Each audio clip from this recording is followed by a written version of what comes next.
పదవులు అడ్డం పెట్టుకొని రాజకీయాలకు వచ్చి రాజకీయాలు అడ్డం పెట్టుకొని పదవులకు వచ్చి వేల కోట్లు చూసుకునేటువంటి వారికి పదవులు కావాలి. రాజగోపాల్ రెడ్డికి ప్రజలు కావాలి, రాజగోపాల్ రెడ్డికి ప్రజల అభివృద్ధి కావాలి, సంక్షేమం కావాలి. ఈ మళ్ళీ ఎత్తున ఈ రోజు నేను రావాలనుకుంటే మంత్రి అయ్యేవాడిని, కానీ నా స్వార్థం కోసం అని చెప్పేసి నేను పదవి కోసం అని చెప్పి నేను పోలే. నేను మళ్ళీ ప్రజల కోసమే మళ్ళా పార్టీ మారి కాంగ్రెస్ లోకి వచ్చి మీరు ఇస్తారని హామీ ఇచ్చిండ్రు, ఇస్తారా ఇవ్వరా అది మీ ఇష్టం. అవకాశం వస్తే ఎప్పుడన్నా నేను కూడా సీనియర్ కాబట్టి తెలంగాణ ఉద్యమంలో ఉన్నాను కాబట్టి నాకంటే జూనియర్లకు నిన్నమని వచ్చిన ఇతర పార్టీ వాళ్ళందరికీ ఇచ్చింది కాబట్టి మీరు ఇచ్చిన మాట నిలబెట్టుకుంటే మీరు ఎంపీ గెలిపామంటే గెలిపించినాం, పార్టీకి రమ్మంటే మేము నమ్ముకొని వచ్చినాం.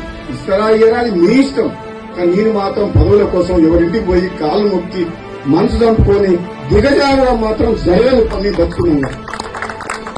నాకు కావాల్సింది ప్రజలు, వాళ్ళ బాగోగులు, ఈ నియోజకవర్గ అభివృద్ధి.